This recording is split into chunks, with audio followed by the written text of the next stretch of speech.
सूरत नगरी समाचार पत्र व वेब न्यूज में आपका हार्दिक स्वागत है। बिहार में मामला गरमाया। राहुल गांधी की वोटर अधिकार यात्रा के दौरान दरभंगा जिला बिठौली चौक कांग्रेस के मंच से प्रधानमंत्री मोदी जी को गंदी गालियां दी गई। सोशल मीडिया पर गाली वायरल हुआ। उसके बाद एक्शन शुरू हो गया। नौशाद आलम नेता, जिसके नाम पर केस दर्ज हुआ, जिन्होंने माफी मांगी, लेकिन असली वह गुनहगार रफीक व राजा पुलिस ने उसे गिरफ्तार कर लिया। जो माइक पढ़कर के गालियां दे रहा था, उसके साथ और भी नारेबाजी कर रहे थे। उनकी भी तलाश जारी है। उनके के साथ सट्टा आने जाने से अपनी आपराधिक छवि को बताते हैं नेता। आज 29 तारीख कांग्रेस कार्यालय पर बीजेपी का धरना प्रदर्शन। और आप महाभारत की गाथा आप सुने होंगे। भगवान कृष्ण, उसे महाभारत के रथ पर विराजमान, लेकिन आज कोई ना कृष्णा है, न कोई युधिष्ठिर है, न कोई अर्जुन है, न कोई कौरव है। आज सिर्फ सिंबल है या महाभारत की लड़ाई ऐसी हो रही है। धरना प्रदर्शन में भाजपा कांग्रेस के झंडों को निकाल करके उन डंडों का प्रयोग किया जा रहा है। गाजीपुर जिला से आए थे। गाजीपुर जिला से आए हैं। उत्तर प्रदेश। हाँ। बिहार के लोग कमजोर पड़ गए थे कि यूपी के लोग मदद करने आए हैं कि राहुल गांधी के लिए भीड़ खाली 100-150 गाड़ी आई है। 100-150 गाड़ी आई है। जी हाँ। एक गाड़ी में कम से कम 8 लोग बैठे होंगे। जी हाँ। राहुल गांधी को पहचानती हैं? दिखावे नहीं करेंगे हम के राहुल गांधी के दिखावे नहीं करेंगे। बैंक जो दोनों पार्टियों के पास है, आपस में किस तरह से लड़ाई कर रहे हैं। ऐसी परिस्थितियों में दृश्य देखने वालों को कैसा लगता है? गाली गलौज करने वाले रफीक को पुलिस हफ्ते चढ़ चुका है। उसे पर लीपा पोती चल रहा है। कौरव है। आज सिर्फ सिंबल है या महाभारत की लड़ाई ऐसी हो रही है। धरना प्रदर्शन में भाजपा कांग्रेस के मैं कल्याण शंकर दुबे, सूरत नगरी समाचार पत्र व डिजिटल न्यूज चैनल में आप सभी दर्शकों का स्वागत करते हैं। और आज हम बात कर लेते हैं बिहार की। बिहार को एक विपक्ष के जो नेता हैं और कांग्रेस के नेता राहुल गांधी जी, उन्होंने आजकल वोट अधिकार यात्रा निकाल रहे हैं, जो बिहार में हर जिले से तो सही सलामत गुजर गए और उनका रिस्पांस भी अच्छा आया। लेकिन बिहार के कल 28 अगस्त को बिहार के दरभंगा जिले के बया गांव में एक नौशाद नाम के उनके कार्यकर्ता ने एक मंच सजाया और मंच पे सब लोगों का वहां पे तेजस्वी यादव और कांग्रेस के राहुल गांधी जी का वहां पे स्वागत करने के लिए सब मंच बना गया था।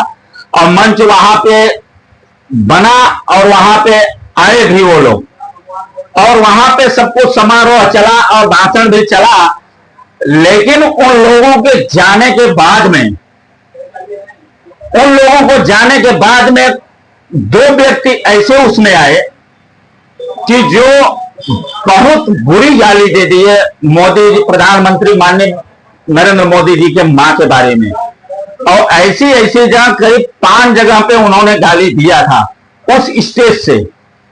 और वहां से अब कौन दिया यह तस्वीर तो सामने नहीं आ पाई थी वहां जूम करने पे, लेकिन वहां पे माइक पर यह भरपूर उनको करीब 1 से 1.5 मिनट तक गाली गलौज किया गया माननीय प्रधानमंत्री नरेंद्र मोदी के बारे में और उनकी मां के बारे में। तो आजकल की राजनीति हम ये बोल रहे हैं कि इस कदर गिर गई है कि यह एक ओछी हरकत हो गई है। ठीक है, आप विपक्ष के नेता हैं, उनके ऊपर वोट चोर, गद्दी छोड़, ये सब नारा सब चलता है, विपक्ष है। अब विपक्ष जहां पे गलत हो रहा है वही काम ही है विपक्ष का आवाज उठाना, और न कि उनके कार्यकर्ता। और वहां पे और कुछ जगह पे तो ऐसे भी है कि राहुल गांधी को इतना रिस्पांस मिल रहा था वहां से, बिहार से, कि बहुत कुछ उनका बदलने वाला था। लेकिन उन्होंने ऐसे, अगर उनके नेता ही गलत शब्दों का प्रयोग करें, तुम तड़ाक करके बात करें, एक प्रधानमंत्री एक संवैधानिक पद होता है, उसकी एक गरिमा होती है। कम से कम हर एक व्यक्ति को एक जैसे नहीं नापा जाता है। ठीक है, आपका विपक्ष का काम है उनके ऊपर आरोप लगाना, प्रत्यारोप लगाना, यह सब सही होता है। लेकिन किसी को कम से कम आज तक हमको तो नहीं लगता है कि कोई भी बीजेपी का नेता राहुल गांधी जी को तुम तड़ाक करके बात करता होगा।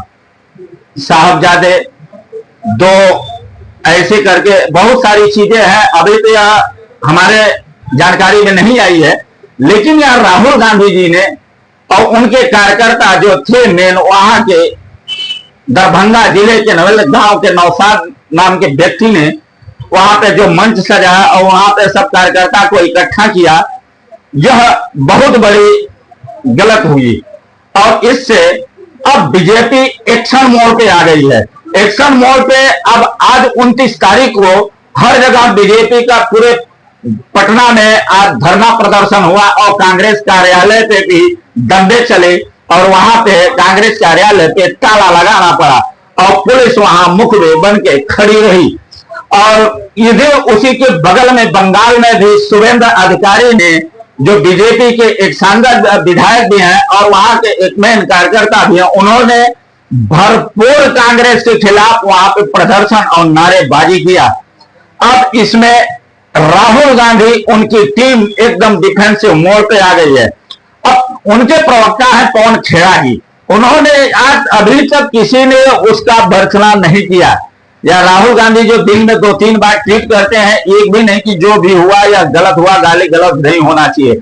इसका मतलब तो यह होता है कि राहुल गांधी के सहपे ही यह सब हुआ है, क्योंकि कांग्रेस के एक प्रवक्ता है पवन खेड़ा जी ने, उन्होंने बोला तो ये सब तो फालतू की बात है, ये सब गाली गलौज तो वहां पे बीजेपी मुंडा भटकाने की काम कर रही है। अरे भैया, ये फालतू बात नहीं है, किसी के माँ को गाली देना या फालतू बात कैसे हो सकती है।